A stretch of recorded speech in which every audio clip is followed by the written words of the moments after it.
France Maghreb 2. À la une de ce grand forum pour ce jeudi 9 janvier, une campagne de testing auprès de grandes entreprises françaises révèle une discrimination généralisée à l'égard des candidats d'origine maghrébine. Le gouvernement doit-il révéler le nom de ces entreprises? C'est la question que l'on vous pose, à laquelle vous répondez au 01 40 33 9000. Pour répondre à cette question, Facebook, France Maghreb 2, Twitter, le grand forum FM2. Le brillant chef cuisinier candidat à Top Chef France et Monde Arabe sur MBC, meilleur apprenti de France, Mohamed Si Abdelkader sera avec nous et nous dévoilera ses secrets dans les rendez-vous d'Anna, le premier rendez-vous de l'année à partir de 17h. Sans oublier un petit tour du côté de Zapping pour ne rien louper de l'actualité. C'est le sommaire du grand forum qui vous emmène jusque 18h. Soyez les bienvenus. Bienvenue à vous sur France Maghreb 2, c'est parti pour votre grand forum jusque 18h. Ravi de vous retrouver, il est 16h26 et vous êtes bien en direct sur votre radio. Comme chaque jour en ce jeudi, un petit peu particulier, un petit peu difficile. Oui, c'est encore jour de manifestation aujourd'hui à Paris en ce 9 janvier. Beaucoup de monde. On essaierait d'avoir notre ami Philippe Bouriaki qui se trouve sur place, qui a rencontré d'ailleurs pas mal de monde au cours de la manifestation. Pour aller voir les lives sur la page Christophe Le Grand Forum, il est en direct sur la page, la vidéo, la manifestation en direct. Donc voilà. Et tout à l'heure, nous recevrons dans un tout autre registre un monsieur que vous allez découvrir qui est candidat Top Chef pour cette émission célèbre, évidemment. Il nous révélera ses secrets, amis, demoiselles, femmes, dames, messieurs, amateurs de cuisine et de bons petits plats. Rendez-vous tout à l'heure à 17h et vous pourrez évidemment lui poser vos questions. C'est le meilleur apprenti de France d'ailleurs, ce qui est pas rien, à découvrir donc dans quelques instants sur France Maghreb 2. Pour l'heure, un sujet, c'est vrai qu'on a pas trop évoqué dans les médias français. Il était intéressant de le faire aujourd'hui et au-delà du sujet, essayer de recueillir vos réactions. Une campagne de testing auprès de grandes entreprises françaises révèle une discrimination généralisée à l'égard des candidats d'origine maghrébine. Le gouvernement doit-il révéler le nom de ces entreprises? C'est la question que l'on vous pose et à laquelle je vous propose de répondre maintenant au 01 40 33 9000. En attendant, évidemment, vous pouvez répondre à cette question sur Facebook, France Maghreb 2, sur Twitter, LGF, le grand forum FM2, pardon. Et vous êtes en grande majorité à dire oui, 97% à dire oui. Alors, c'est 20% de chance en moins d'obtenir une réponse d'un recruteur pour un candidat d'origine supposée maghrébine par rapport à un candidat au patronyme franco-française. Les grandes entreprises françaises sont à nouveau épinglées. Le gouvernement ne semble pas pressé visiblement de publier les noms des sociétés concernées. Jusqu'à 20% de chance en moins de recevoir une réponse pour un emploi si l'on s'appelle Yasmina Bedawi plutôt que Amandine. Voilà, ça c'est des chiffres qui sont éloquents. C'était pourtant une promesse de campagne, on s'en rappelle, de Emmanuel Macron, président de la République, promesse réitérée lors de son discours de Tourcoing en novembre 2017 sur la politique de la ville. Le président de la République s'engageait alors devant un parterre d'associations de quartiers populaires à poursuivre les opérations de testing, à pénaliser les discriminations à l'embauche et à rendre public les noms des entreprises les plus délinquantes en la matière, faisant allusion évidemment à la pratique anglo-saxonne Name and Change. 2 ans plus tard, une grande campagne de testing a bien été lancée. Elle s'est achevée dans la plus grande discrétion. Ces résultats sont sur la table du gouvernement depuis plus de 8 mois sans qu'aucune communication ne soit pour le moment prévue. Mais l'équipe de chercheurs mandatés pour conduire cette étude publie aujourd'hui ces résultats que France Inter s'est révélé. Avec donc ces chiffres absolument incroyables, 20% de chance en moins de recevoir une réponse lors d'une candidature à une offre d'emploi et 30% de chance en moins d'être recontacté après une candidature spontanée. Les résultats de cette grande campagne de testing donc menée entre novembre 2018 et janvier 2019 sont particulièrement éloquents. À la demande du gouvernement, mieux vaut s'appeler Amandine, comme je disais tout à l'heure, que Yasmina, ou Florian plutôt que Mourad, lorsqu'on cherche du travail dans une grande entreprise.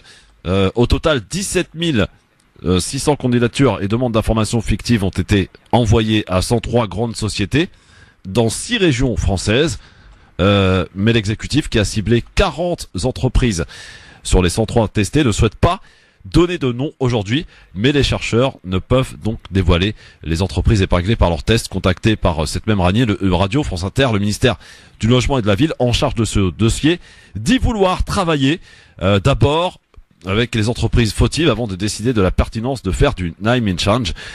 Compréhension donc de la fédération de la Maison des Potes, par exemple, qui se souvient de la promesse du président il y a 2 ans. Une opération testing a été financée par l'État et on nous donne pas les résultats. Qu'est-ce qui se passe? La notoriété des entreprises est peut-être dangereusement menacée. Elles sont tellement grandes qu'on ne peut pas se permettre de les menacer. Qu'est-ce qui fait que ce name and change qui avait été promis, annoncé, martelé, n'est plus à l'ordre du jour? Voilà autant de questions posées autour de l'intérêt de ces opérations. C'est justement la communication de la puissance publique sur ce sujet pour redonner espoir à ceux qui sont victimes de discrimination et ceux qui se sentent évidemment abandonnés. Sur les 103 entreprises testées, une quinzaine discriminent plus massivement que les autres. Il s'agit de sociétés dont le chiffre d'affaires est supérieur à la médiane, plus attractive. Elles suscitent un nombre plus élevé de candidatures pour chaque poste, ce qui pourrait expliquer une exposition au risque de discrimination plus élevé. L'étude s'est aussi intéressée à l'impact du lieu de résidence, quartier prioritaire politique de la ville, sur la réception des candidatures dans les grandes entreprises. Impact moins significatif quand même, faut le signaler, que le critère de l'origine, présumée nord-africaine évidemment. La ministre du Travail, on s'en souvient, et pour terminer, Myriam El Khomri, c'était sous Hollande, avait mené la première campagne gouvernementale de testing. Elle avait publiquement, elle, dénoncé, on s'en souvient, courte paille et accord hôtel pour donc leurs pratiques discriminatoires. Voilà un petit peu le résultat et le tour de cette étude. Et on s'aperçoit donc que cette campagne de testing a été bien lancée. Les résultats sont sur la table du ministère et que pour l'heure, le gouvernement ne souhaite pas communiquer. Pourquoi autant de questions? Alors, évidemment, est-ce que le gouvernement français doit révéler le nom de ces entreprises? Vous êtes en grande majorité à dire oui. Et la question que je vous pose, moi, est-ce que vous avez été, vous, victime, et de quelle manière vous avez été victime de discrimination à l'embauche? Ça peut aussi être discrimination pour trouver un logement. Racontez-nous, vos témoignages sont évidemment les bienvenus, je les attends avec impatience, parce qu'on a besoin d'en parler, parce que il est important maintenant d'en finir avec ce type de pratique. Pourtant, le président s'était engagé, on attend toujours. 01 40 33 9000 pour nous appeler. Allô, bonjour. Allô. Bon, 01 40 33 9000, évidemment, pour nous appeler, parce que votre avis nous intéresse comme d'habitude, et vous continuez de voter sur Facebook France Maghreb 2, sur Twitter le grand forum FM2, et vous nous appelez bien sûr 01 40 33 9000. 140 entreprises, une quinzaine d'entreprises très gravement concernées par la discrimination. Elles ont évidemment un chiffre, c'est des très très grandes entreprises, d'où donc évidemment peut-être la gêne du gouvernement de pouvoir les nommer nommément en fait. Voilà. Allô, bonjour. Allô, bonjour. Bonjour. Ton prénom? Salim de l'Essonne. Salim de l'Essonne. Comment ça va? Bonne année, mon Salim. Bonne année, toi aussi. Alors on parle de discrimination à l'embauche. Est-ce que tu en as été victime? Il n'y a pas qu'à l'embauche des origines aussi. Il y a aussi à l'embauche des personnes handicapées également. Oui, absolument. Parce que le problème, c'est que en France, c'est que il y a 6% de personnes handicapées qui sont embauchées. Ouais. Et malheureusement, là, l'État français ne fait pas d'effort pour les entreprises françaises préfèrent payer des amendes plutôt qu'embaucher des personnes handicapées. La preuve, c'est que moi-même, j'en fais partie. Je fais partie de ces personnes-là qui sont sans emploi depuis. Moi, je suis sans emploi depuis 12 ans. Ah oui. Ah, quand Donc, même. ouais, ça fait 2 ans.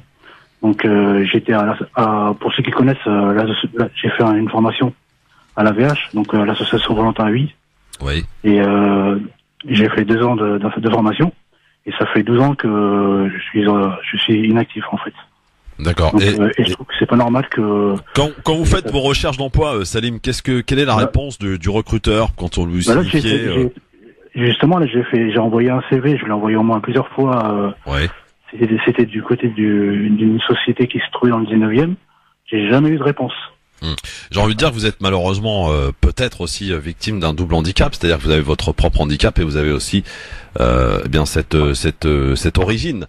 Salim, vous appelez Salim. Alors c'est évidemment 2 fois plus de difficultés pour trouver un travail. Effectivement, vous avez raison de le dire, que les grandes entreprises, et peut-être que là aussi les services publics ne jouent pas aussi le fonctionnariat, jouent pas forcément le jeu non plus en embauchant pas forcément le quota de personnes handicapées qu'ils devraient.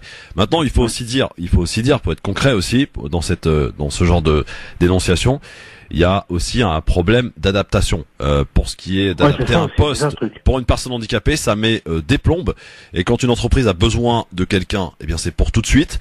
Et le fait de faire adapter un poste, ça prend des mois et l'entreprise n'est pas forcément capable d'attendre. Voilà. Et donc c'est pour ça qu'ils préfèrent prendre des gens qui soient tout de suite productifs, évidemment, et donc ils préfèrent en l'occurrence payer l'amende, effectivement. Merci Salim pour le témoignage en tout cas, et à très bientôt, et bon courage pour la suite, en espérant que cette période se termine et que tu puisses évidemment très vite retrouver un emploi. On parle de discrimination autour de cette campagne de testing donc qui a été lancée par le gouvernement.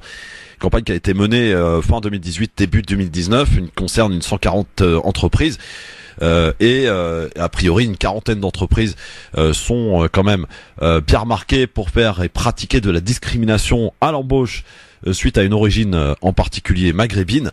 20% de chance de moins de trouver un travail lorsqu'on s'appelle Yasmina, Mourad, que Amandine ou Florian. Ça, c'est une réalité. C'est autour de cette campagne qui a été menée. Et pourtant, les noms des entreprises sont connus, sont sur le bureau du ministère, je le disais tout à l'heure. Et le gouvernement ne souhaite pas, pour l'instant, publier la liste. Alors, est-ce qu'elle doit publier la liste? Évidemment, c'est la question que l'on vous pose, que l'on se pose aussi. Allô, bonjour. Oui, bonjour, bonjour Christophe, bonjour à tous les éditeurs. Bonjour, quel est ton prénom? Saïd. Saïd, tu nous appelles d'où, Saïd?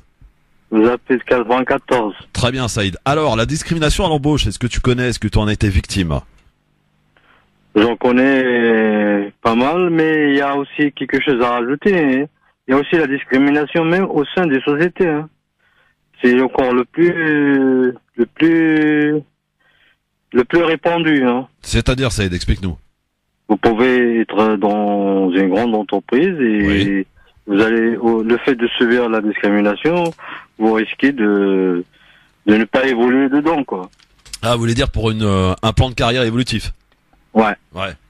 C'est vrai que ça pose problème. C'est le plus fréquent, parce que quand vous avez subi, par exemple, une discrimination à l'embauche, vous partez après. Donc ça passe. Vous avez l'espoir de trouver autre chose. Ouais. Mais le plus dur, c'est celui que vous vivez au quotidien. Ouais, effectivement. C'est ça, il y a ça aussi. Il faut le lier, parce que on parle que la discrimination à l'embauche, parce que... c'est un point de départ, en fait, Saïd. Après, pour ce qui est du reste, évidemment, on peut aussi parler de la discrimination pour trouver un logement. Ça aussi, ça existe bel et bien. Il y a eu des études de menées là-dessus. Mais là, on parle de discrimination à l'embauche autour de ce rapport qui est sur le bureau du ministre, du ministre du Travail, du Logement, pardon, et qui n'en fait rien. C'est-à-dire qu'elle ne souhaite pas, elle souhaite pour l'instant discuter avec les entreprises concernées pour les remettre dans le droit chemin, dit-elle, et avant de les nommer. Et Myriam El Khomri, elle avait joué le jeu, elle avait publié ce rapport dans lequel elle avait nommé Courtepaille, par exemple, et Accor Hôtel. Voilà, donc il y a des sociétés, des très grandes sociétés qui sont concernées et qui pratiquent ce genre de discrimination. Alors, mon cher Saïd, tu voulais rajouter quelque chose? Juste moi, ce que je veux rajouter, c'est un sujet politique, parce que à l'échelle d'en bas, on peut rien faire contre ça. Merci mon Saïd. Merci à toi en tout cas et merci de ton appel. À bientôt. 01 40 33 9000. Vos témoignages, on les attend et ils sont importants. On file à Paris. On est avec Philippe Boyaki là qui est en pleine manifestation ce 9 janvier. Salut mon Philippe. Philippe. Oula, il y a un drôle de bruit là. Philippe, tu m'entends ou pas? Philippe Boyaki. Allô? Oui. Voilà mon Fifi, comment ça va? Bonjour la radio, bonjour les auditeurs. Bonjour Philippe. Écoute, ça se passe de façon agréable. La pluie vient de s'inviter à cette manifestation, mais réellement, je ne sais pas quels vont être les chiffres de la préfecture, mais je peux vous assurer qu'on est au-delà de ce que nous avons vécu le 5 décembre dernier. Pour info, pendant 2h30, les gens n'ont pas pu bouger de République. J'ai pu m'extraire en passant par des rues adjacentes et parallèles. Et donc là, je suis normalement dans le premier tiers du cortège et je n'arrive toujours pas à voir le début du cortège tellement qu'il y a du monde. Les slogans sont simples, c'est retrait définitif de cette réforme, Les manifestants et les manifestantes venues nombreuses n'en veulent pas. Le mot d'ordre est clair. Cette réforme est mauvaise. Il faut la retirer. Très bien, mon Philippe. Alors, t'as rencontré beaucoup de monde d'ailleurs, hein, des interviews qu'on peut voir sur les pages Facebook de France Maghreb 2 notamment. Daniel Simonet, Alexis Corbière, François Ruffin, Jadot. Ils sont tous venus côté politique? Alors, tous venus? Non, malheureusement, personne de la République En Marche, personne de la droite, personne du Rassemblement National, personne de l'UDI, personne du Modem et personne du Parti Socialiste, aussi dingue que ça puisse être, alors que Olivier Faure, avec Fabien Roussel et Julien Bayou, ont fait le tour des dépôts pour apporter leur soutien. Les socialistes ont déserté, ainsi que la CFDT. Aucune banderole, aucune affiche, aucune pancarte, aucun militant. Ceci n'est pas inquiétant pour les manifestants ici. Ils sont bien clairs, bien déterminés. Il y a des jeunes, des moins jeunes, des retraités qui sont venus en solidarité pour dire non, ceci est mauvais pour nos enfants et BlackRock ne passera pas. Comment se comporte la police, mon Philippe? Pour l'instant, dans le premier tiers, en tout cas, tout est cordial. J'ai eu des infos via des collègues indépendants en tout début de cortège avec les Gilets jaunes. Il y a eu quelques petites frictions par-ci par-là, mais rien d'inquiétant, rien de méchant. Donc nous, on est en train de remonter le plus rapidement possible la tête du cortège pour voir effectivement comment ça se passe devant. Mais depuis quelques vols visiblement sur les CRS, mais globalement c'est bon enfant. Je n'ai pas vu, mais je vous dis, je suis encore loin de la tête du cortège, alors que je suis remonté sur des rues parallèles à une vitesse quand même assez rapide. Il y a vraiment énormément de monde. Moi, je tablerai sur plus de 300 000 personnes, mais ce n'est que mon estimation. Et d'ailleurs, pour être bien précis, allez sur la page de France Maghreb 2, sur Christophe Le Grand Forum, vous verrez nos lives et vous verrez le nombre qu'il y a. Ça, je pense que ça vaut tous les statistiques ou tous les cabinet d'analyse que je ne vois pas sur le terrain en tout cas. Merci mon Philippe et fais attention évidemment à toi pour cette manifestation et les lives à suivre sur la page Facebook Christophe Le Grand Forum. Salut mon Philippe. À tout à l'heure. À tout à l'heure effectivement. On repart du côté du standard avec Sofiane qui est avec nous. Bonjour Sofiane. Sofiane.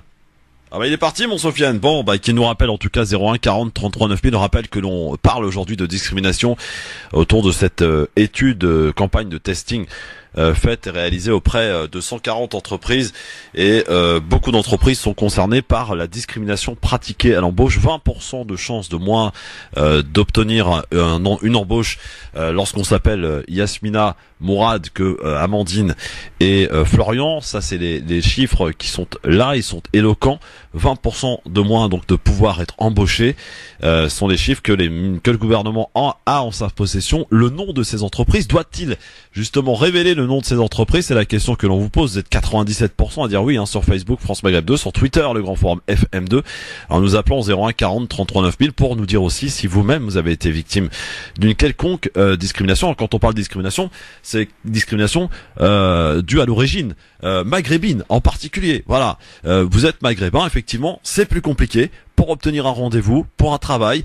Lorsque vous envoyez un CV, c'est encore plus compliqué. Lorsque vous cherchez un logement, là aussi c'est difficile. Et pourtant, le président de la République, dans un discours prononcé en novembre 2017 à Tourcoing, s'était engagé à y mettre fin, ou en tout cas à essayer de s'y intéresser. Allô, bonjour. Allô. Allô, une fois, deux fois. Bon, 01 40 33 9000 évidemment pour nous appeler, pour continuer de répondre à cette question. Bien sûr, vous êtes les bienvenus pour ce faire, vos témoignages qui nous intéressent, et sur Twitter et Facebook pour voter. Et en même temps, vous le savez, nous sommes avec Philippe Bouriaki qui est en direct de la manifestation du 9 janvier aujourd'hui à Paris. Beaucoup de monde. Allô, qui est avec nous? Allô, bonjour. Bonjour monsieur, quel est votre prénom? C'est Abdelrani. Abdelrani, vous nous appelez d'où? C'est Abdelrani? Moi, je suis de Paris. De Paris. Qu'est-ce qu'il fait dans la vie, Abdelrani? Moi, je suis chargé d'affaires dans les travaux publics. Chargé d'affaires dans les travaux publics. Alors, qu'est-ce que vous avez à nous dire, vous, sur la discrimination, Abdelrani? Sur la discrimination, alors justement, pour le rapport, donc, par rapport au rapport, c'est une commande du gouvernement. Oui, absolument. Vous avez bien compris, hein? Oui. Donc, c'est normalement l'argent du contribuable. Oui, absolument. On devrait avoir, on va dire, visu sur les résultats, ou en tout cas sur les entreprises concernées. Et donc, ça devrait être, enfin, selon moi, ça devrait être publié. Oui, c'est effectivement la question qu'on se pose, et apparemment ce pourquoi ça coince, parce qu'il y a quand même une quinzaine de très grosses entreprises qui sont concernés et ça pourrait avoir un impact sur peut-être leurs activités, je ne sais pas.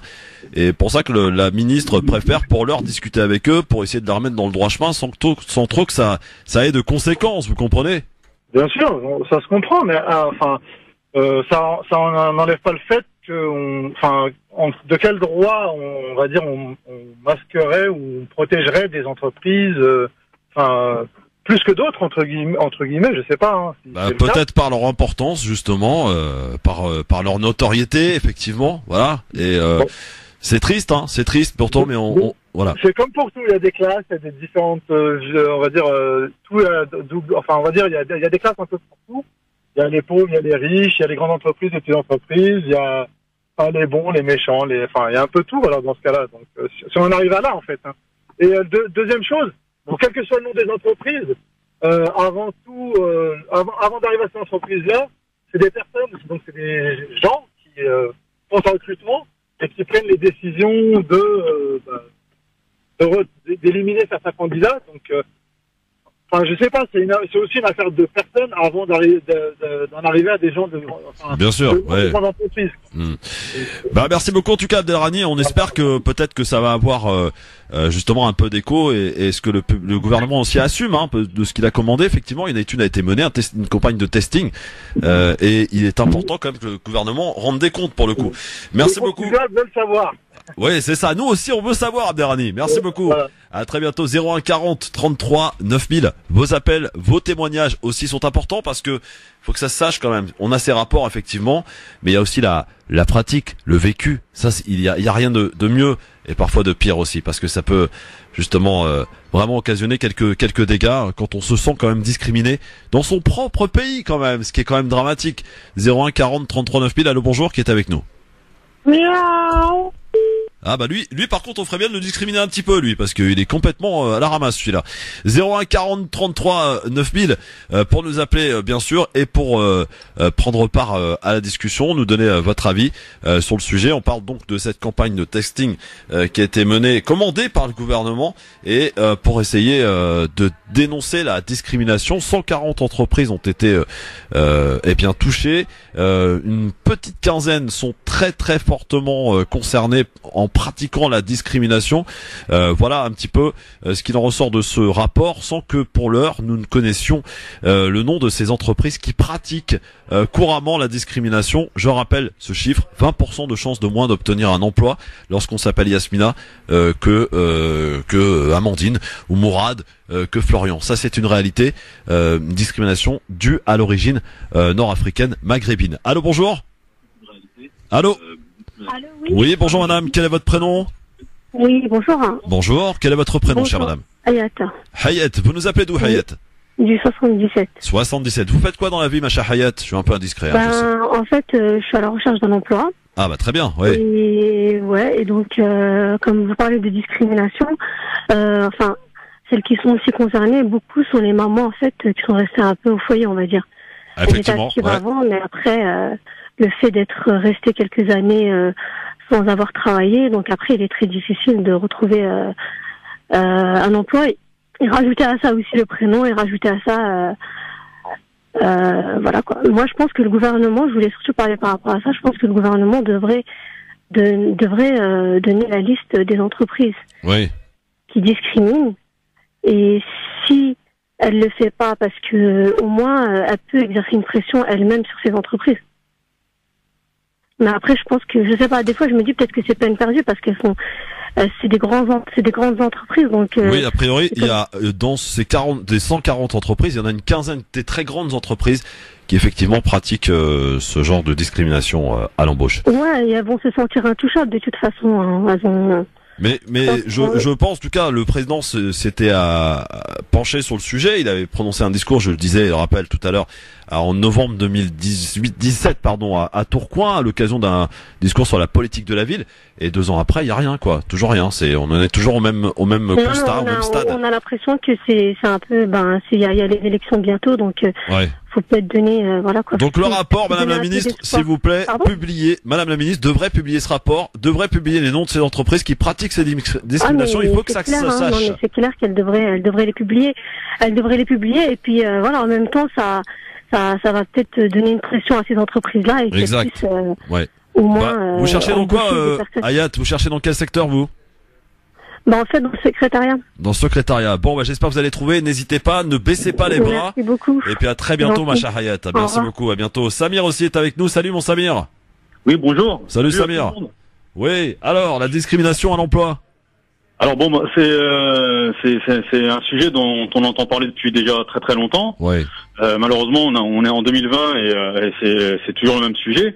Moi, je voulais en fait insister et attirer l'attention sur le détournement de sémantique qu'on avait dans le paysage audiovisuel ou de manière générale. C'est-à-dire que on parlait de banlieues en fait délaissées parce que manquant de services publics, de pas mal de choses d'emploi. Et donc on pointait en fait le fait que les lieux, en tout cas d'où viendraient ces personnes, parce que mais bon, on sait que les personnes issues aussi d'origine étrangère ou maghrébine n'habitent pas uniquement que les quartiers populaires, elles peuvent habiter les centres-villes. Et donc on a eu un glissement en fait ces 20 dernières années où de banlieues délaissées, en tout cas de banlieues, on en est venu en fait à pointer des personnes qui refuseraient de s'intégrer en fait, qui se couperaient en fait. Et là on a la preuve que non, on a des personnes d'origine maghrébine, peut-être de culture musulmane, on ne sait pas, on n'est pas dans leur vie, mais qui voudraient accéder en fait au marché de l'emploi, qui voudraient s'intégrer, et on leur refuse en fait. Et donc il y a ce glissement en fait sournois où on fait croire que non, ce sont ces personnes-là qui manquent. Alors et surtout Christophe, parce que j'imagine que si c'est des grandes entreprises. C'est des personnes qui sont, c'est des jeunes ou je veux dire qui sont calés, qui sont compétents, qui ont les codes sociaux et culturels, qui sont archi diplômés et qui veulent rentrer dans ces grandes entreprises et on leur refuse. Et donc il n'y a pas cette histoire de non en fait ils n'ont pas les codes, ils peuvent pas, ils sont en décalage. Merci mon Samir. Je suis obligé de te laisser. Parce que c'est des gens qui sont archi diplômés. Merci Samir en tout cas pour ton appel et à très très bientôt. Et très intéressant ce que tu as dit. On aura Myriam aussi dans un instant et on va changer littéralement de sujet parce que c'est les rendez-vous d'Anna. Et oui, avec une invitée. Ah, ça va être délicieux aujourd'hui. Je vous dis que ça. Top Chef, c'est l'indice, à tout de suite. France Maghreb 2. Ça s'appelle le Grand Forum. Merci d'être avec nous et en direct. On parle de discrimination dans cette première partie autour de ce rapport qui a été commandé par le gouvernement, rapport de testing auprès de plusieurs grandes entreprises. Et il est en fait révélé dans ce rapport que on a 20% de chance de moins d'obtenir une embauche lorsqu'on est une personne à consonance maghrébine, lorsqu'on s'appelle Anna par exemple, ou encore Rachid. 20% de chance de moins d'obtenir un emploi que lorsqu'on s'appelle évidemment Myriam. Ça peut passer encore. Sonia, je sais pas encore. Amandine, tiens. Alors ça passe très bien. Ça passe très très bien. Myriam, bonjour. Oui, bonjour. Bonjour à vous tous, à vos chroniqueurs. Merci ma chère Myriam. Alors vous, c'est vrai que vous n'avez pas un prénom, c'est un prénom qui passe partout, Myriam. Ça va encore?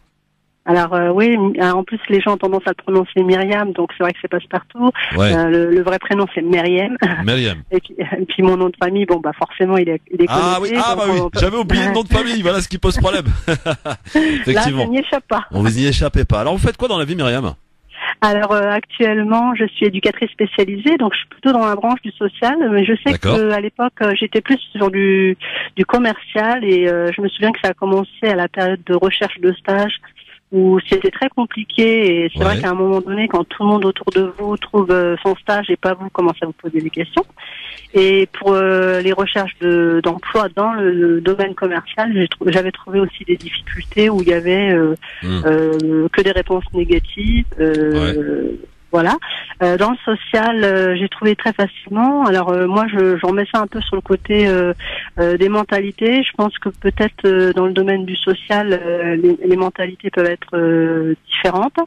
Ce qui fait que les personnes qui sont d'origine maghrébine dans le secteur médico-social, tout ce qui est médiation, travaillent dans les centres sociaux. D'ailleurs, on retrouve beaucoup de personnes d'origine maghrébine dans ces lieux-là.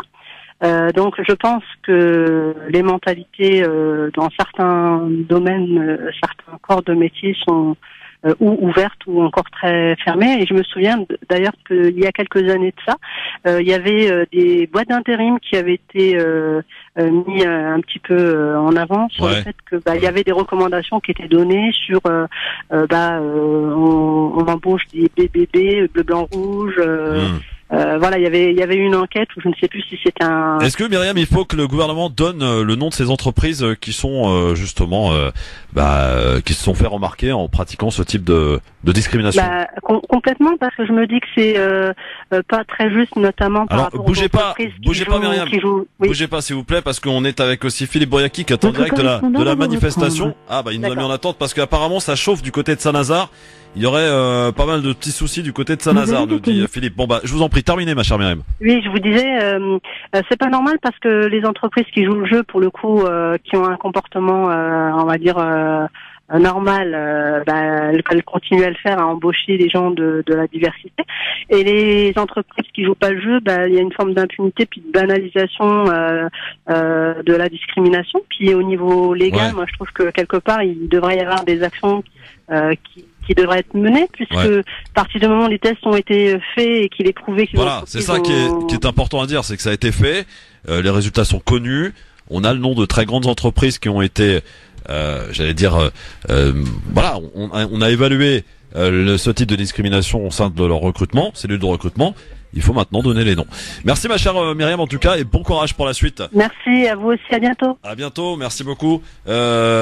Notre ami Boyaki, je sais pas où il est parti là, mais apparemment il nous disait que ça chauffait du côté de Saint-Lazare. On parle de la manifestation évidemment qui a lieu en ce moment même à Paris, où il nous annonçait d'ailleurs tout à l'heure beaucoup de monde. Et vous pouvez aller d'ailleurs sur les lives sur la page Christophe le Grand Forum pour voir ce qui s'y passe réellement. Mais pour l'heure, on va parler un peu de cuisine, ça fait du bien. C'est parti mesdames, messieurs, pour les rendez-vous d'Anna sur France Maghreb 2. Le Grand Forum vous présente chaque lundi à 17h les rendez-vous d'Anna. Vous avez remarqué qu'on n'est pas lundi mais on est jeudi, mais elle est là. Bonjour Anna Guézard-Boicaz, bonjour. Bonjour Christophe, bonjour mesdames et messieurs. Alors comment allez-vous ma chère Anna? Je vais très bien, maintenant que je suis avec vous, je ne peux être que bien. Bonne année, bonne et heureuse année d'abord.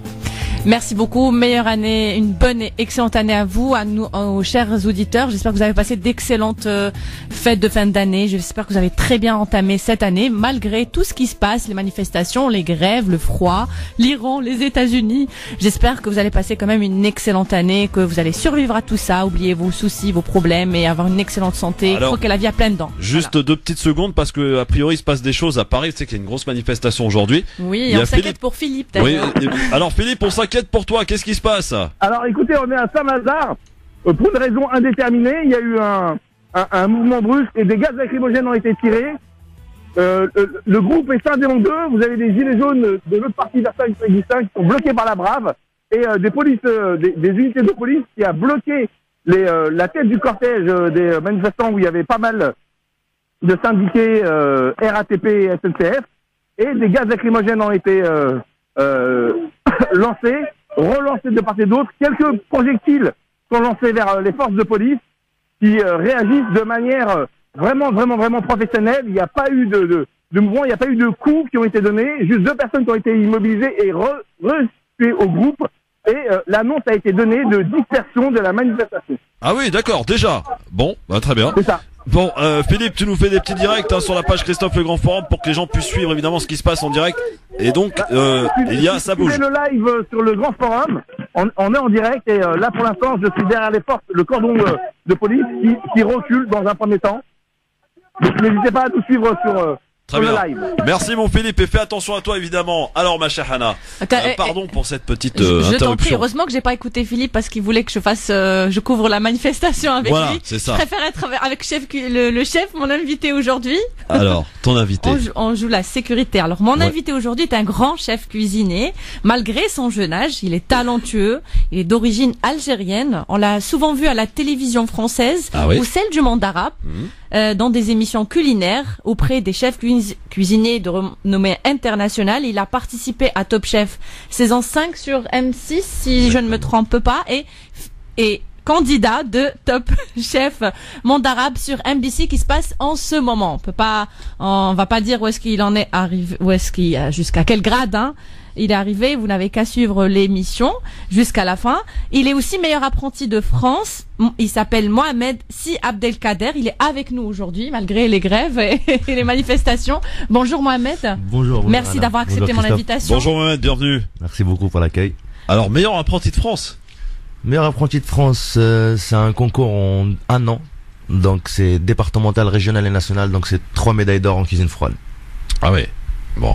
Donc il y a du talent, hein, ma chère Anna. Ah oui. Et vraiment, en plus ces plats ont l'air vraiment délicieux. Il va falloir qu'on fasse un tour chez lui ou dans son resto. Hein, on en reparlera après. Alors Mohamed, comme je viens de citer, tu es d'origine algérienne, mais je peux savoir tu es d'où exactement, de quelle ville? Exactement, je suis né à Ramchi. Dans Wilaya 13, Tlemcen. Et j'ai grandi à Benissaf, dans une qaria à côté qui s'appelle Bni Rennan. J'ai grandi jusqu'à l'âge de 14 ans là-bas. Et alors Mohamed, lorsque tu parles de toi, tu dis que la cuisine t'a sauvé, elle t'a remis sur le bon chemin parce que je ne sais pas ce que tu faisais avant, mais en tout cas elle t'a sauvé en quelque sorte. Je faisais rien du tout parce que j'avais un passé qui était très très dur en Algérie quand j'étais jeune, donc j'ai travaillé très très dur, on travaille très très jeune là-bas pour réussir à gagner sa vie, tout ça. La cuisine m'a sauvé la vie dans le sens où le peu de temps que j'ai passé en France, j'ai appris à parler, j'ai appris la culture générale, j'ai appris tout. Donc ça m'a vraiment mis dans le droit chemin, dans le sens où je me suis concentré à fond. Ça m'a donné plus qu'un métier, un savoir-faire, une façon de parler, une façon de se comporter. Grâce à mes clients, je rencontre beaucoup de gens. Des gens exceptionnels. Exactement. Et je m'enrichis avec ça. Mais à quel moment tu t'es dit, à quel moment tu as eu le déclic? Tu t'es dit, tiens, moi je veux devenir cuisinier. À la base, j'étais pas fait pour devenir cuisinier. Ça m'intéressait pas du tout. Mon premier truc, c'était faire l'armée. Ah oui, complètement différent. Exactement. Et quand je suis arrivé d'Algérie, je voulais partir à la Légion étrangère. C'était mon kiff. Donc ma mère elle m'a dit t'es le plus grand, fais un petit diplôme, quelque chose. Donc les mamans elles s'inquiètent toujours pour nous. D'ailleurs je lui fais un gros bisou. Bisous le Haja. Exactement. Et j'ai fait un diplôme, un CAP de 2 ans. Et je suis tombé amoureux de ce métier-là. Et tu l'as fait en Algérie? Non, je l'ai fait en France. En France, d'accord. Et je suis tombé amoureux de ce métier-là et j'ai enchaîné mes diplômes, mes mentions et c'est venu comme ça. Et est-ce que tu penses que si tu étais resté en Algérie, tu aurais poursuivi ton rêve de devenir chef cuisinier? Sincèrement, colonel, je vais pas vous dire que j'aurais peut-être devenu cuisinier parce que la plupart de mes amis avec qui j'ai grandi sont engagés à l'heure actuelle à l'armée et tout ça. Malheureusement, la France nous donne une chance qui est incroyable quand même pour les écoles, pour beaucoup de choses, pour le suivi, tout ça. Ce qui manque un peu en Algérie. On a des belles écoles de cuisine, on a ce qu'il faut, mais on a besoin de les motiver, de les pousser un peu plus. Ouais, c'est ça. Et la France nous donne cette chance-là. Mohamed, à tes débuts, lorsque tu as annoncé à ta famille ou tes parents, surtout les parents, que tu voulais devenir chef cuisinier, peut-être qu'à l'époque c'était pas très très commun ou je ne sais pas. Quelle a été leur réaction? On n'annonce pas de devenir chef cuisinier. Oui, cuisinier. Voilà, quand je suis devenu cuisinier, c'est venu naturellement, c'est venu petit à petit. Et je me suis retrouvé dedans. En fait, je suis tombé dedans. Tu as commencé par la toute petite En fait, j'ai commencé par un stage de 3e. Là, le stage de 3e, c'était 15 jours. Et un an après, j'ai commencé à faire un CAP. Et je suis tombé dedans. J'ai fait 2 ans en CAP. Après, j'ai fait 1 an mention traiteur. Après, 1 an mention art de cuisine allégée. Et je suis resté dedans. Et tu leur faisais des plats à la maison? Je cuisine pas à la maison. Ah, pas du tout. du tout. Je cuisine pour quand il y a toute ma famille, de temps en temps, exceptionnellement pour les Eid ou quelque chose comme ça. Mais sinon, vu que je passe toutes mes journées dans ma cuisine, quand je rentre chez moi, je ne cuisine pas du tout. Au fait, et tu fais comment d'ailleurs pour manger? Qui cuisine pour toi alors à la maison? Alors déjà, on cuisine pas pour moi. Non, sincèrement, nous les cuisiniers, on est toujours avec des beaux produits, du filet de bœuf, du caviar, du foie gras, ces choses-là. Et on est un peu gavé de ces produits-là, à force de les voir. Du coup, on les mange pas. Donc ma meilleure bouffe, ça reste des sushis, un grec. Ah oui. On est simpliste quand même. Peut-être on est bon cuisinier, mais on est simple. Je voulais simplement informer les auditeurs que j'ai fait une annonce sur les réseaux sociaux. J'ai demandé à nos followers de poser des questions à notre chef cuisinier, notre invité aujourd'hui, Christophe. Et puis il y a une question qui revient toujours, est-ce qu'il est marié ou pas? Est-ce qu'il est marié? C'est la question qui revient souvent à ce moment-là. Et à laquelle monsieur ne veut pas répondre. Mais si tu étais marié, tu cuisinerais pour ta femme? Non, je suis marié. Ah, je suis marié. Voilà, mesdames, maintenant vous savez. Voilà. Je cuisine pour ma femme, non, puisqu'elle travaille avec moi. Donc elle mange tous les soirs ma nourriture. Et je préfère que madame cuisine pour moi. J'aime bien les produits faits maison. Ça se voit que t'es un Algérien, toi. Christophe. Mohamed Si Abdelkader. Le chef Thierry Marx, un grand chef français, t'a dit l'échec est le fondement de la réussite. Et je pense que tu en as fait... c'est une citation qui te... Le chef Thierry Marx, c'est une grande histoire parce que à un moment, je voulais arrêter la cuisine dans ma vie. Parce que on parlait de discrimination tout à l'heure avec Christophe. C'est quelque chose qui est très très dur. Malheureusement. Tu l'as vécu en cuisine? Je l'ai vécu en cuisine. Je l'ai vécu en cuisine, mais ça m'a rendu plus fort que ça. Le truc, c'est que la discrimination, il faut la prendre autrement. Il faut pas que ça fatigue la personne, dire ouais, ça y est, je suis épuisé parce que non. Il faut que ça te rende plus fort, ça vous donne plus de force. Je l'ai eu cette chose-là, et je remercie ces personnes-là d'ailleurs, parce que c'est eux qui m'ont rendu plus fort. Et à un moment, je voulais arrêter parce que ça m'a un peu fatigué. On a tous un moment dans notre vie où on est fatigué. Et ce moment-là, je suis tombé sur le livre de Thierry Marx et j'avais lu son histoire, son parcours, d'où il vient. Et ce gars-là, il m'a redonné, avec un simple livre, il m'a redonné l'envie de redevenir encore plus fort. Et de partir d'avant. Et je suis reparti plus tard, avant tout ça, et je l'ai rencontré à Top Chef. Et je me suis pas trompé sur cette personne-là. Ce qu'on disait sur les livres, en vrai, il est encore mieux, beaucoup mieux. C'est une personne qui soutient beaucoup de gens. D'être cuisinier, c'est pas juste savoir faire à manger. Il y a le savoir-vivre, il y a le savoir-être, il y a le partage, l'aide. Ce gars-là, il a tout ce qu'il faut. Ouais, c'est magnifique, hein. C'est magnifique de rencontrer comme ça des personnes qui nous redonnent confiance en nous, qui nous poussent vers l'avant et qui croient en nous aussi, tout simplement. C'est une preuve que le bon et le bien existent encore dans ce monde, hein, Christophe? Absolument. Alors, est-ce que tu peux nous parler un peu de Top Chef, justement, parce que c'est important, beaucoup regardent cette émission sur M6, pour la partie France. Quelle a été ton expérience? Comment ça s'est déroulé? Alors, quand j'ai participé à un Top Chef sur M6, j'étais encore jeune. J'étais apprenti, donc 2 semaines après mon diplôme, je me suis retrouvé avec des chefs étoilés, voilà, j'étais très jeune. J'avais pas mon caractère de chef, confiance en moi, je l'ai toujours eu, mais par contre, oser prendre le risque, ça, je l'avais pas encore. Mon parcours, il a été assez bref sur M6. Quand même, j'ai gagné des belles épreuves parce qu'ils ont été surpris. J'ai été très malin. Mais c'était une très belle expérience. Quelle était ta meilleure prestation au sein de Top Chef, celle dont tu es la plus fière en tout cas? La plus fière, celle que j'ai gagnée de Thierry Marx. Ouais. J'ai gagné son épreuve, c'était un tartare entre terre et mer, j'avais fait. Et ça, j'étais très très fier parce qu'il y avait des chefs étoilés avec moi dans mon concours. Moi, j'étais encore apprenti et j'ai fait le choc de gagner cette épreuve-là en 15 minutes. Ah oui, formidable.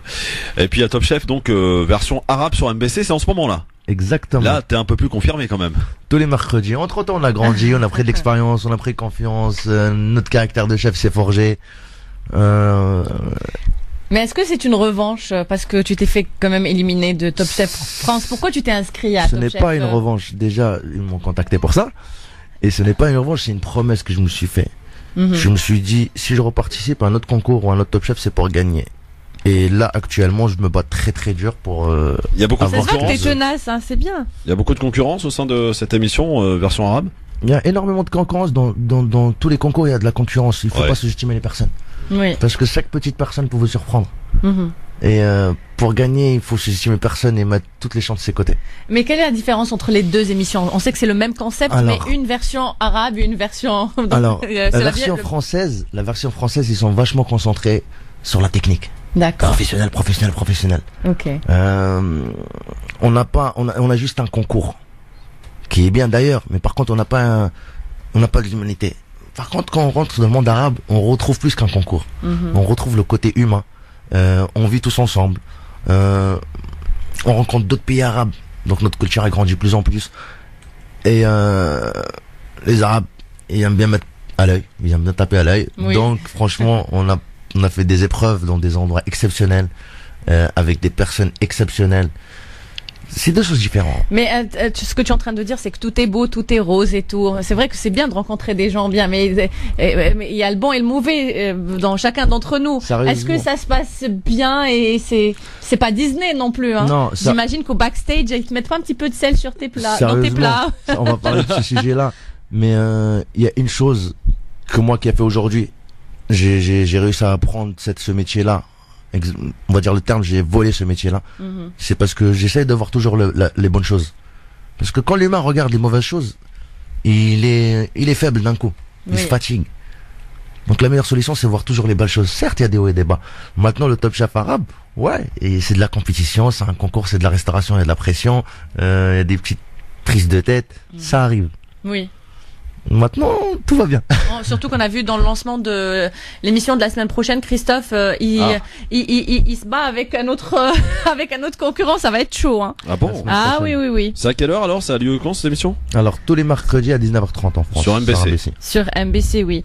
Alors, chef Mohamed, si Abdelkader. Alors, on va dire mon nom de famille comme ça, on verra. C'est Si Abdelkader Ben Moussa Mohamed Edjin. Ah ouais. Ah ouais. Pour les noms qu'ils ont eu du mal, celui-là, il a eu du mal.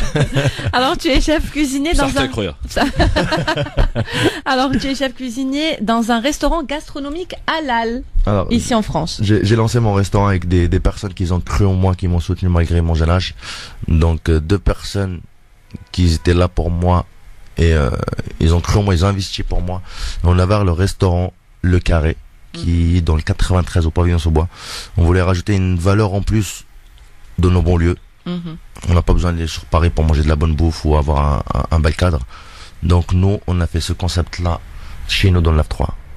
Et moi j'ai vu les photos, j'ai pas encore goûté tes plats, mais j'ai vu les photos, c'est magnifique. Tu fais en sorte de mélanger, tu dis que tu veux mélanger ce que tu as, enfin tes origines ou les plats traditionnels avec la gastronomie française. À la base j'étais gastronomie française. Oui. La cuisine orientale m'intéressait pas parce que je me suis pas intéressé. Peut-être parce que j'ai grandi avec ça, j'ai mangé ça tout le temps, donc je me suis pas intéressé. Donc moi j'étais vraiment gastronomie française.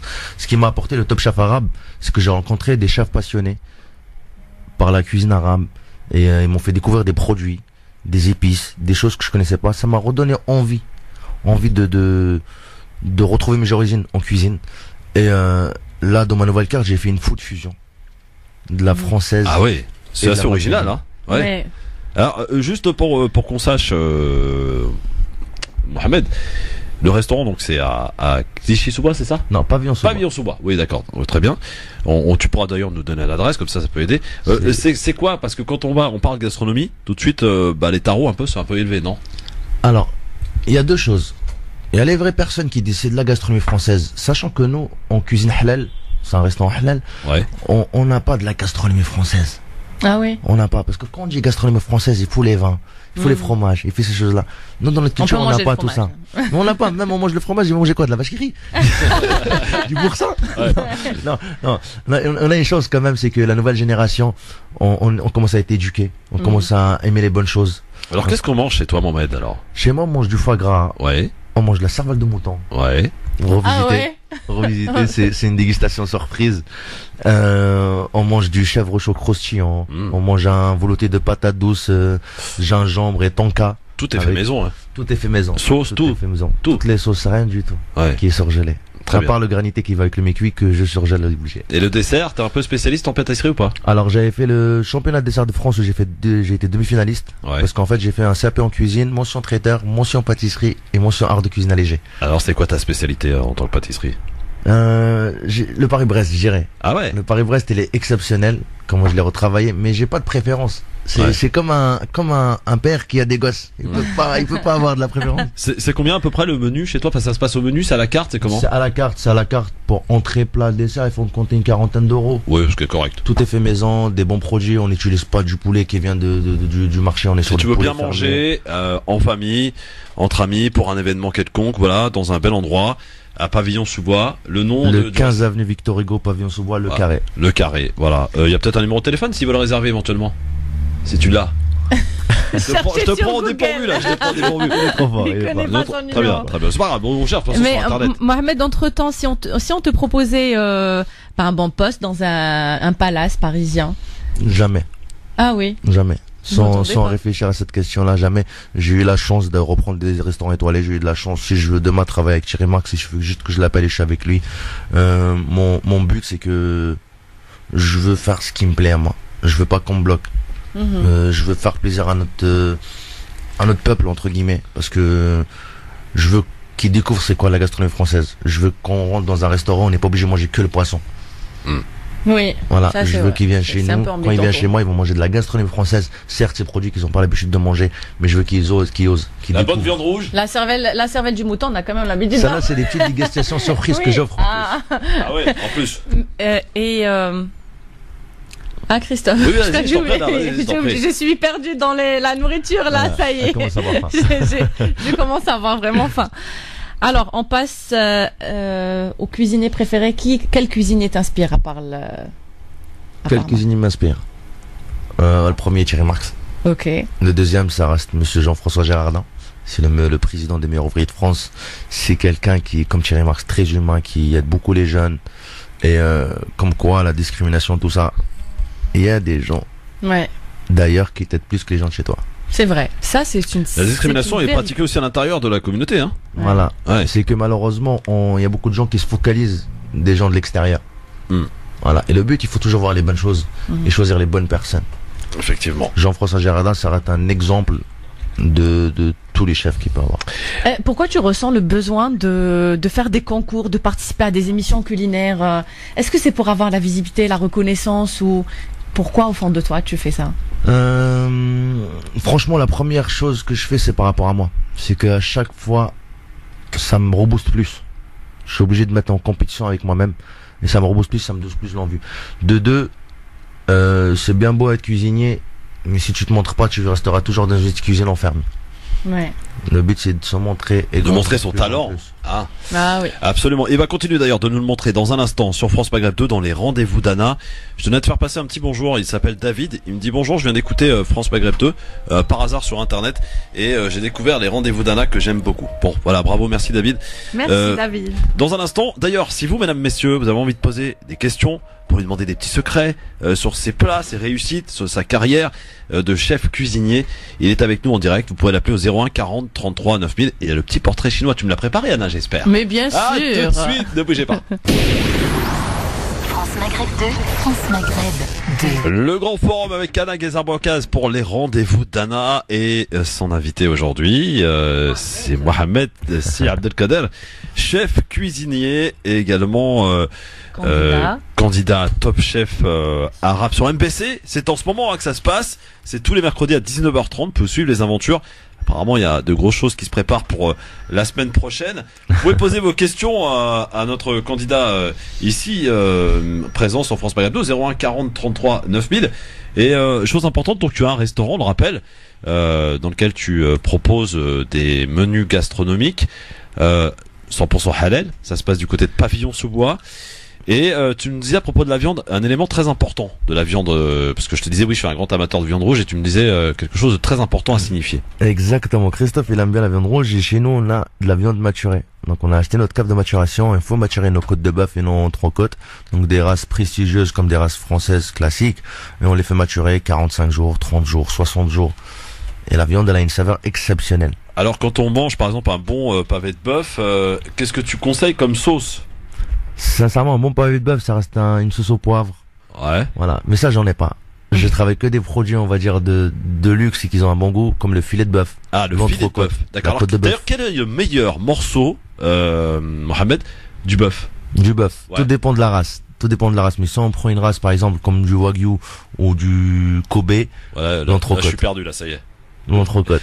Non mais quand tu vas chez ton boucher par exemple, tu dis voilà, je voudrais je voudrais un très très bon morceau de viande, de bœuf. En général, qu'est-ce que tu filet de bœuf. Filet de bœuf. Filet de bœuf, je conseille. Ouais. Bon, ça donne envie en tout cas, évidemment. C'est ça. Il nous avait parlé d'une sauce aussi terre-mer qu'on pouvait manger avec la viande. Alors j'ai une sauce qui est crème de homard. Le mélange peut être un peu surprenant. Donc viande rouge, crème de homard.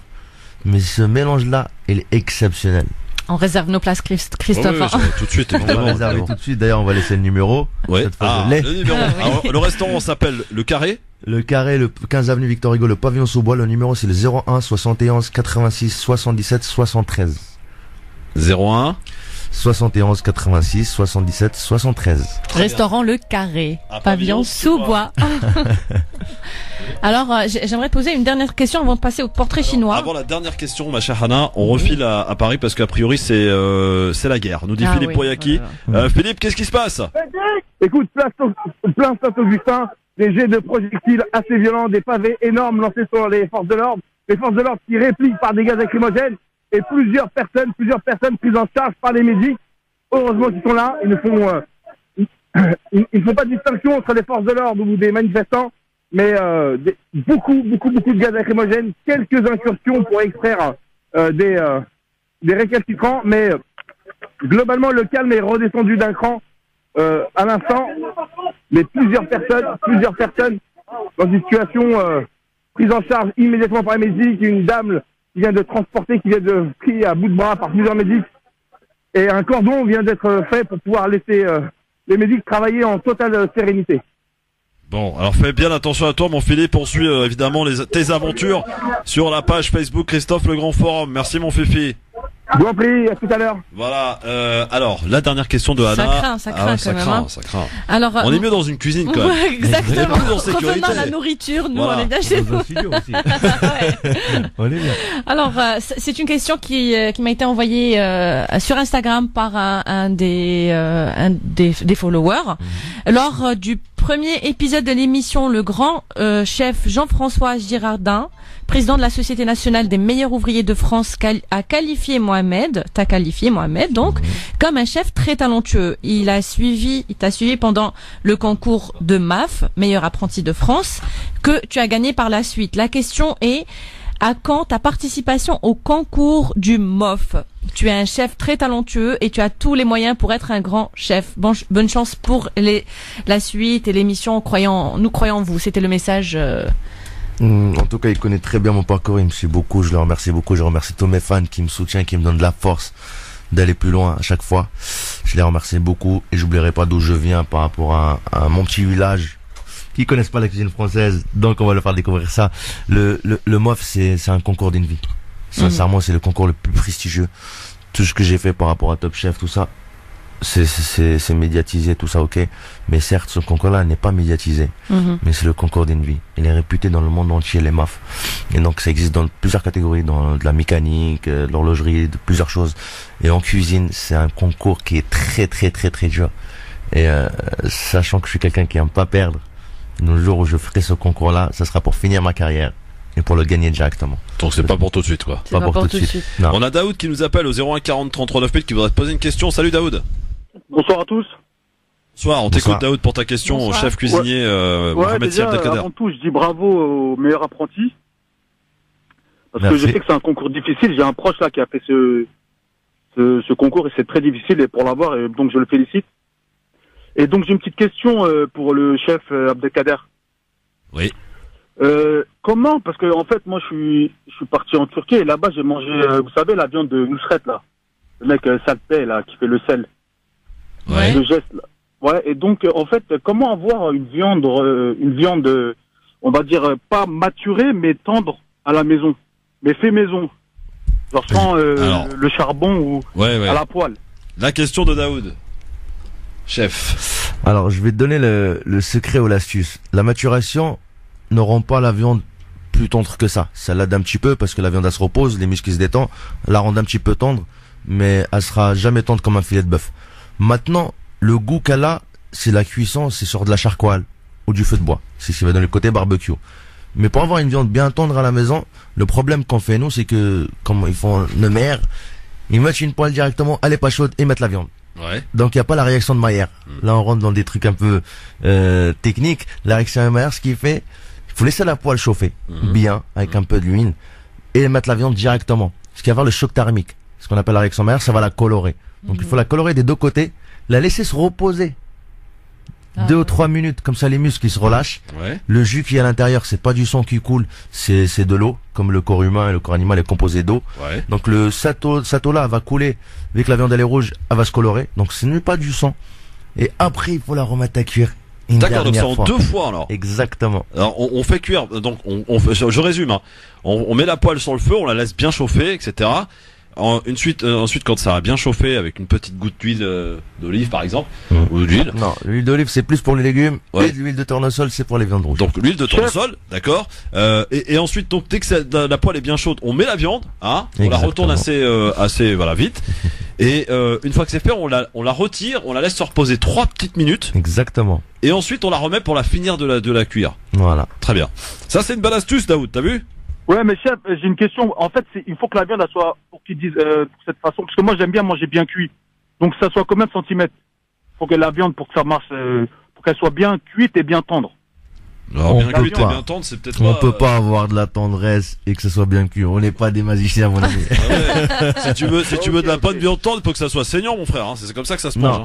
Alors, il y a une astuce que j'ai réussi à retrouver, d'ailleurs, et je peux faire du bien cuit. Pas bien cuit, je fais que du à point, mais il sera pas rouge à l'intérieur.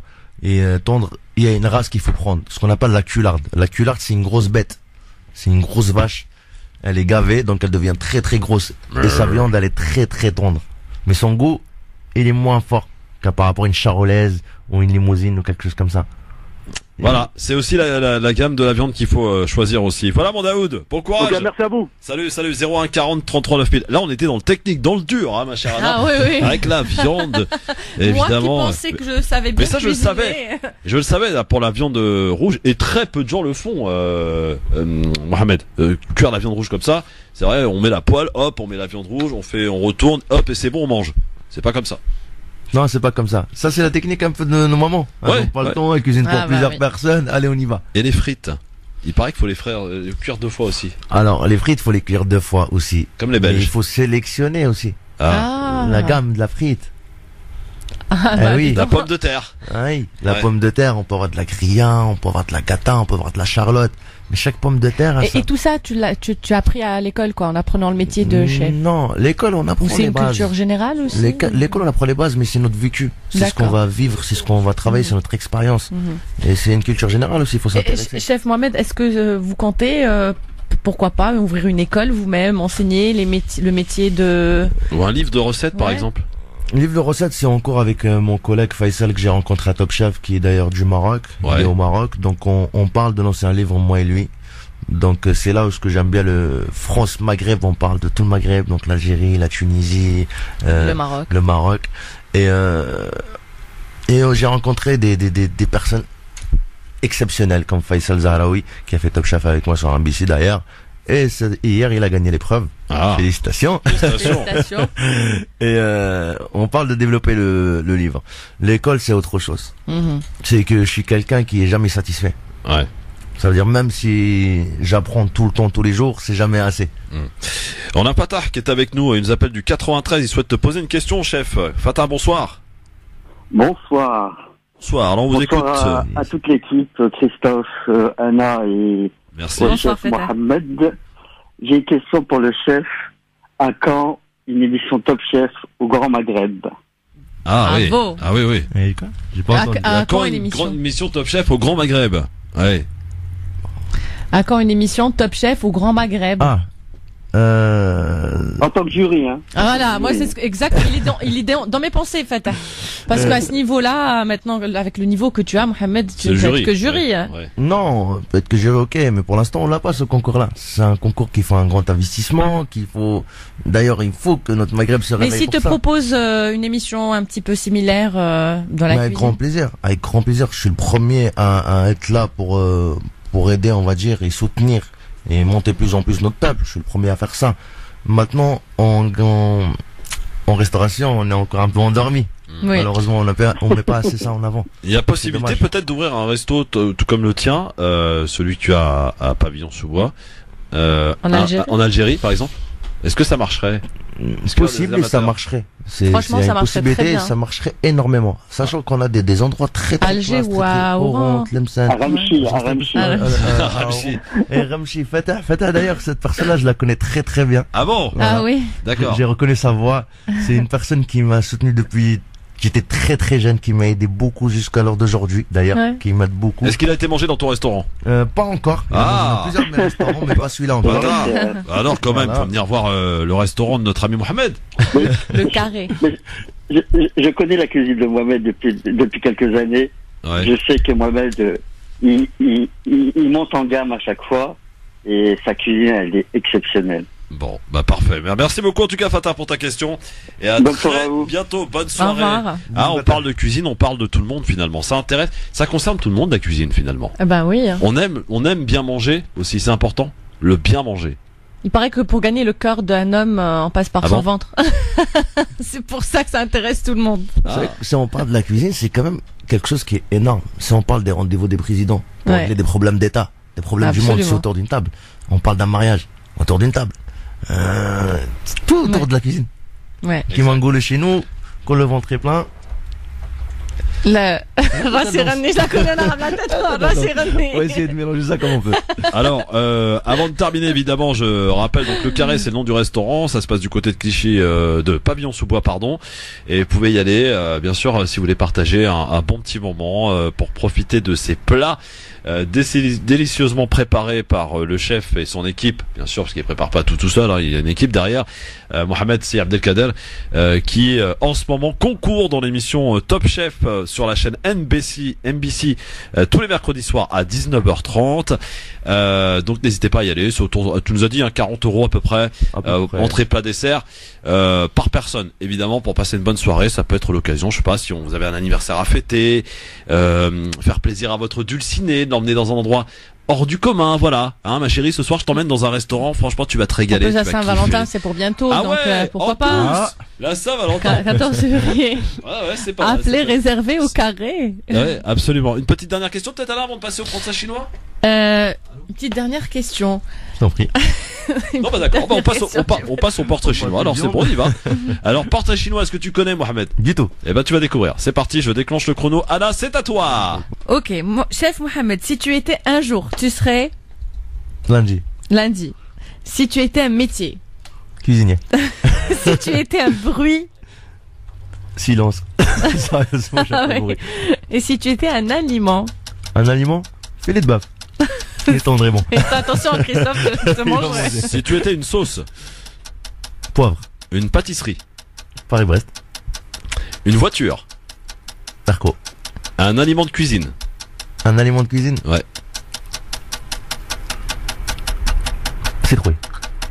Matériel de préparation de cuisine? Siphon. Une épice? Un mélange de tout. Et t'es plutôt couscous ou paella? Merguez. Pas mal. En tout cas, on te souhaite bonne chance pour la suite et merci. D'être venu nous faire du bien, parce que c'est vrai que dans cette période un petit peu difficile, voilà, tu nous as fait du bien, on nous en rêvait. Et si vous voulez bien manger, les amis, c'est au Carré que ça se passe du côté de Pavillon-sous-Bois. Le chef Mohamed Si Abdelkader était avec nous aujourd'hui dans les rendez-vous d'Anna avec Anna Guézard-Bouakaz. Le Grand Forum vous présente chaque lundi à 17h les rendez-vous d'Anna. Est-ce qu'on peut avoir une petite idée sur le rendez-vous d'Anna de la semaine prochaine, Anna Guézard-Bouakaz? Alors, le rendez-vous d'Anna la semaine prochaine, on a beaucoup d'invités. Alors, la semaine prochaine, jeudi 16 janvier, le designer Amin Mrani, il est d'origine marocaine, basé à Londres, et c'est le créateur du Kaftan du Maroc. C'est un événement mondialement connu parce que il a lieu en Russie, à Londres, à New York, à Dubaï, ici à Paris chaque année. Ça se passe d'ailleurs à l'hôtel Georges V. Ah oui. Et donc on va parler mode, kaftan, on va faire un petit peu le tour de tout ça la semaine prochaine. Eh bien, merci beaucoup ma chère Anna, merci chef. Merci à vous, bonne soirée à vous. À très bientôt. Dans un instant, on termine avec le zapping sur France Maghreb de Le Grand Forum. Merci d'être avec nous et merci encore une fois à Anna Guézard-Bouakaz, son invité, qui nous a bien régalé. Franchement, on va y aller faire un petit tour dans son restaurant, le Carré. Ça a l'air très très bon. Un monsieur très passionné de son métier et ça fait du bien en tout cas à voir. On a parlé cuisine et la semaine prochaine on parlera design. Voilà, avec les rendez-vous d'Anna que vous retrouvez toutes les semaines, sur France Maghreb 2. Merci de votre fidélité. On était aussi avec Philippe Bouriaki qui nous disait que c'était un petit peu tordu du côté de Saint-Lazare. Alors j'apprends là à l'instant, ça peut servir les utilisateurs des transports en région parisienne qui sont très rares et seules les lignes automatiques marchent normalement. La ligne 1 vient d'être interrompue, le trafic est totalement interrompu sur la ligne 1 qui est pourtant automatique. Je n'ai pas la raison, mais voilà, je vous donne l'information parce que ça peut éventuellement servir.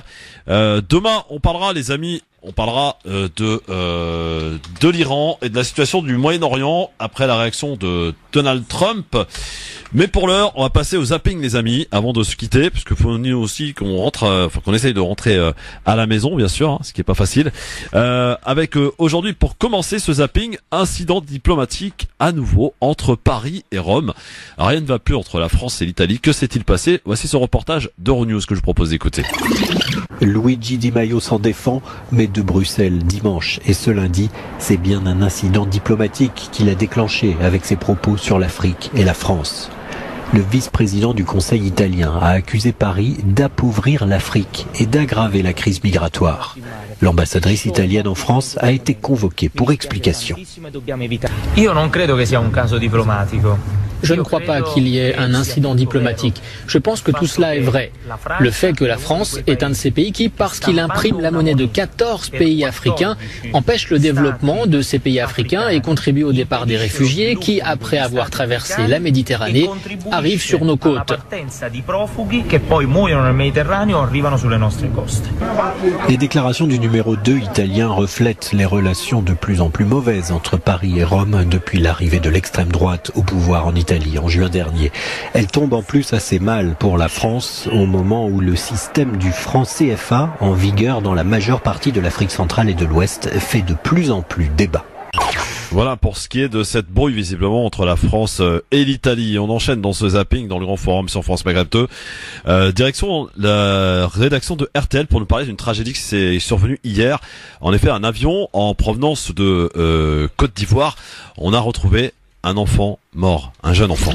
C'est une tragédie dont la victime est un enfant. Un garçon d'une dizaine d'années a été retrouvé mort hier dans le train d'atterrissage d'un avion à Roissy. Un vol d'Air France en provenance d'Abidjan. La compagnie déplore un drame humain. Ces dernières années, plusieurs passagers clandestins ont été retrouvés morts de froid ou asphyxiés dans les soutes des avions, mais jamais il n'y avait eu de victimes aussi jeunes. Les dispositifs de sécurité existent, mais ils ne sont pas infaillibles, Pierre Julien.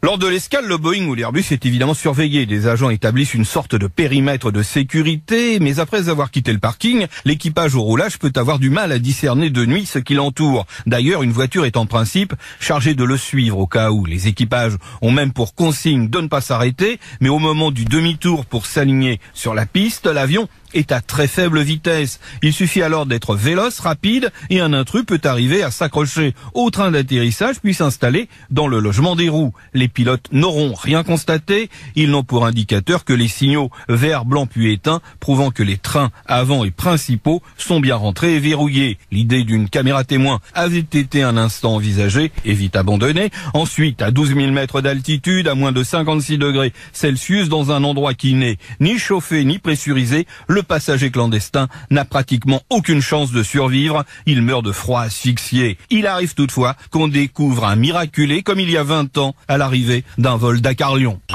Incroyable cette histoire, évidemment.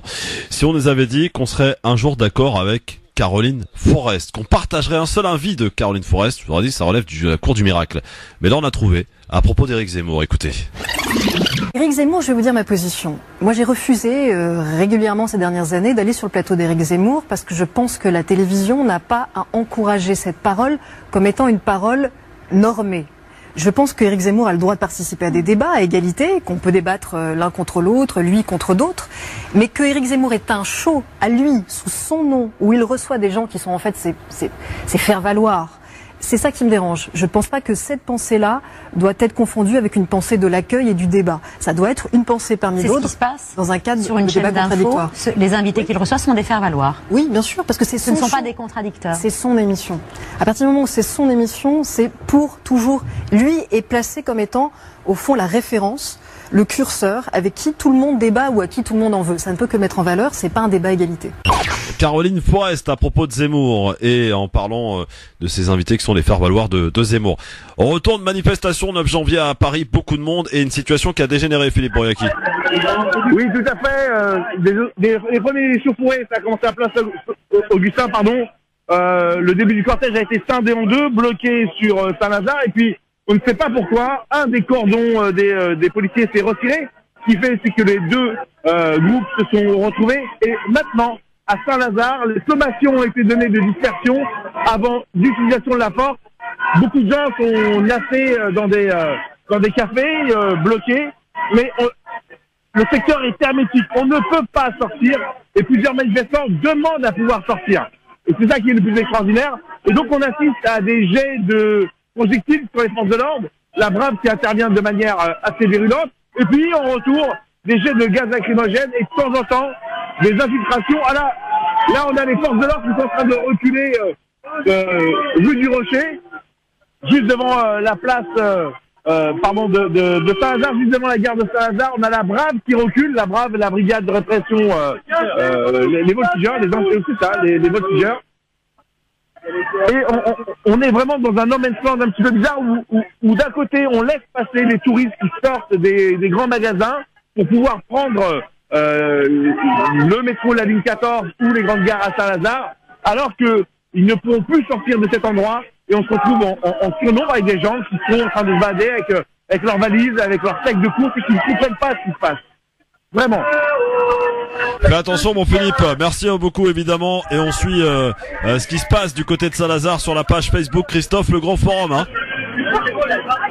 Merci mon Philippe. J'ai pas tout entendu Christophe, mais oui, on essaie d'être plus prudent. Mais on a été pris à partie plusieurs fois par des black blocs qui reprochent aux médias de faire leur travail et ça serait de notre faute s'ils se retrouvent emprisonnés. Comme si on les obligeait à mettre quelque chose dans la main en direction des forces de l'ordre. Ouais, d'accord, ok, super. Merci Philippe, bon courage à toi. Fais attention à toi. Voilà. Allez, on termine ce zapping, messieurs, dames, par justement le bilan de Castaner, Christophe Castaner, ministre de l'Intérieur, à propos des violences policières. Retour sur les faits avec ce reportage de RT France. Ça commence à faire beaucoup pour le seul ministre Castaner. 10h, le vendredi 3 janvier 2020, Cédric Chouviat, 42 ans, livreur, est à scooter lorsqu'il est contrôlé par 4 policiers. Verbalisé pour usage d'un téléphone portable en roulant, le livreur filme et semble provoquer verbalement les forces de l'ordre qui l'interpellent pour outrage sans parvenir à le menotter. Plaqué au sol sans ménagement, il est victime d'un arrêt cardiaque et décède 2 jours plus tard. L'autopsie révèle une asphyxie et une fracture du larynx. Le 7 janvier, une enquête est ouverte pour homicide involontaire, un décès qui déclenche de vives réactions sur la toile. Les images de l'interpellation de Cédric Chouviat sont sans appel. La violence des policiers lors de l'interpellation est indéniable. Combien d'images seront nécessaires afin que vous admettiez enfin la réalité des violences policières dans ce pays ? Stupeur, Chouviat aurait eu le larynx écrasé au cours de son interpellation. On en est là ? Castaner et Belloubet vont-ils tout couvrir une fois de plus ? Y aura-t-il enquête, un procès ? Justice sera-t-elle faite pour Cédric ? Comme il faut soutenir Aïssa Traoré qui demande justice pour Adama, il faudra soutenir la famille de Cédric. Dans la nuit du 21 au 22 juin 2019, le soir de la fête de la musique, une intervention policière avec usage de gaz lacrymogène provoque un mouvement de panique. Plusieurs personnes chutent dans la Loire. L'une d'elles ne remonte pas. Après de nombreuses manifestations pour obtenir justice, le corps de Steve Maya Canisso est retrouvé dans le fleuve 1 mois plus tard. Jusqu'à présent, peu d'explications sont apportées à la mort du jeune homme. Le ministre de l'Intérieur conclut, je cite, « La vitesse d'intervention a primé sur l'analyse du policier responsable de l'intervention qui aurait simplement été muté vers un poste sans responsabilité dans l'attente des conclusions de l'enquête. » Le 2 décembre 2018, lors d'une manifestation des Gilets jaunes à Marseille, Zineb Redouane reçoit une grenade lacrymogène alors qu'elle ferme ses volets. Malgré des soins, elle meurt le lendemain des suites d'un arrêt cardiaque au bloc opératoire. Pourtant, le 18 juillet 2019, près de 9000 policiers sont décorés, récompensés, soutenus par l'État alors que certains étaient encore soupçonnés de violence contre les Gilets jaunes. Petite précision, place Beauvau, ces distinctions seront retirées en cas de condamnation définitive. Pour l'heure, Amadou Koumé en 2015, Adama Traoré en 2017, Zineb Redouane et Steve Maya Canisso en 2019 et récemment Cédric Chouviat. Les familles attendent encore des réponses sur la mort de leurs proches. Voilà, terrible ce bilan et ce reportage très intéressant signé RT France pour ce zapping. Voilà qui termine et conclut cette émission. On se retrouve évidemment demain à partir de 16h avec demain Tariq Mami et Farid Tamsamani. On parlera évidemment en grande ligne de la situation au Moyen-Orient, de ce qui se passe entre l'Iran et les États-Unis. Soyez là et fidèles au poste.